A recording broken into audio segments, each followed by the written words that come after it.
اگر تم 70 سال تک خانہ کعبہ کا طواف کر کے اس کی نیکیاں اپنے ماں باپ کو ہدیہ کرتے رہو، تب بھی تم اس آنسو کے ایک قطرے کا بوجھ ہلکا نہیں کر سکتے جو تمہاری بدسلوکی کی وجہ سے تمہارے ماں باپ کی آنکھ سے گرے۔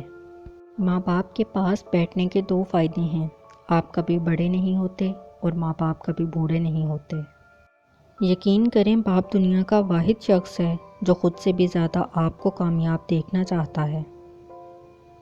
جب تم اپنے ماں باپ بہن بھائیوں کے ساتھ بیٹھو تو الحمدللہ کہا کرو، کیونکہ کچھ لوگ ان لمحات کو ترستے ہیں۔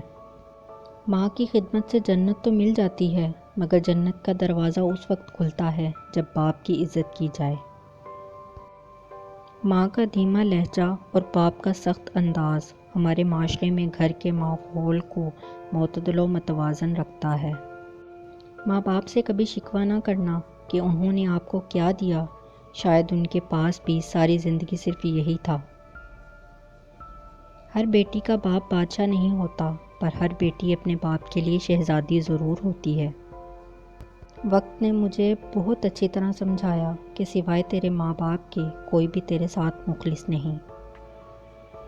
میں نے دیکھا ہے فرشتہ دھوپ میں میرے لیے محنت کرتے تاکہ مجھے کوئی تکلیف نہ ہو، اور وہ میرا باپ ہے۔ باپ کا ہاتھ کندھوں پر ہو تو انسان دنیا کا طاقتور ترین انسان ہوتا ہے۔ مجھے موت سے اتنا ڈر نہیں لگتا جتنا ڈر ماں باپ کے بغیر اس دنیا میں جینے سے لگتا ہے۔ باپ اور بیٹی میں ایک چیز مشترکہ ہوتی ہے، دونوں کو ہی اپنی گڑیا سے بہت پیار ہوتا ہے۔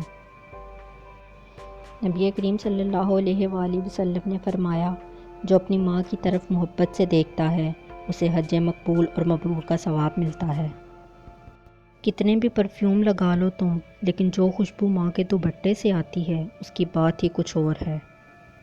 میری ایک عمر کی محنت سے جو مکان بنا وہ میرے بچوں کو سستا دکھائی دیتا ہے۔ قیامت سے کم نہیں ہوتا وہ دن جس دن ماں باپ میں سے کوئی ایک نہیں ہوتا۔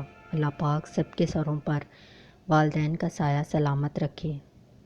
باپ وہ عظیم ہستی ہے جس کے پسینے کی ایک بوند کی قیمت بھی اولاد ادا نہیں کر سکتی۔ جب گھر کے بڑے دنیا سے رخصت ہو جاتے ہیں تو اپنے ساتھ بہت ساری برکتیں اور بے فکریاں بھی لے جاتے ہیں۔